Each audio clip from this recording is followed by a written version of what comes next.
তাঁত শ্রমিক। হ্যাঁ, কতদিন ধরে এখানে? এখানে আসতে অল্প দিন ধরে। কতদিন? 15 দিন। আপনি এই তাঁত শিল্পীর সাথে কতদিন ধরে পরিচয়? এই কাজের সাথে তো 12 বছর। আপনার বাড়িটা কোথায়? আমার বাড়িতে অল্প। আপনি একদিনে কত যে কাপড় আপনারা প্রদর্শন করতে পারেন?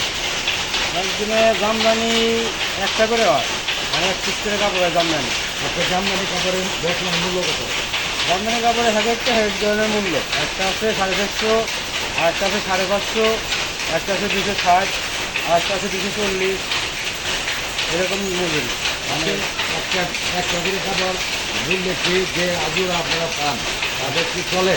হ্যাঁ চলে, মানে 2 মেশিন দেয় তো চলে। দুই মেশিনে হ্যাঁ। দুইটা কাপড় হ্যাঁ হ্যাঁ 2 মেশিন দেয়, মানে 2 মেশিন চালাইতে দেয়। তাদের কত পান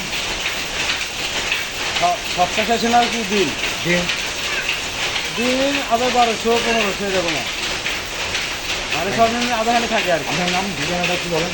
আমার নাম আব্দুল্লাহ, আমি সৈয়দ সাইদি। Thank you.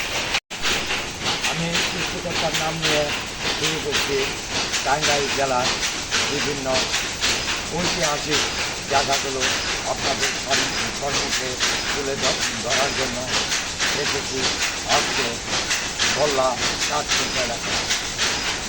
যে জায়গার কাঠ ও শাড়ি আরও বাংলা রয়েছে বিশালভাবে ঘরের টিকে আছে এর ইতিহাস টাঙ্গাইলের খানা। টাঙ্গাইলের ঘরের একটা খানায় বললা আমরা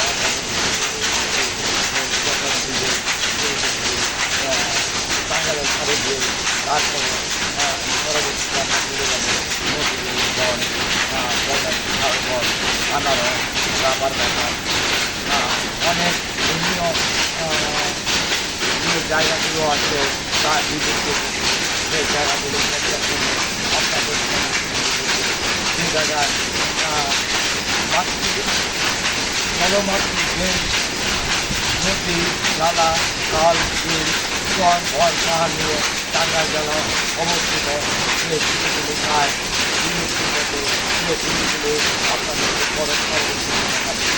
আমি গৌরব বিশ্বাস, টাঙ্গাইল টাঙ্গাইল বললাম কাশ্মীর এলাকাতে।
দর্শক মন্ডলী, আমরা আসলে গাড়ি চালাতে পারছি না।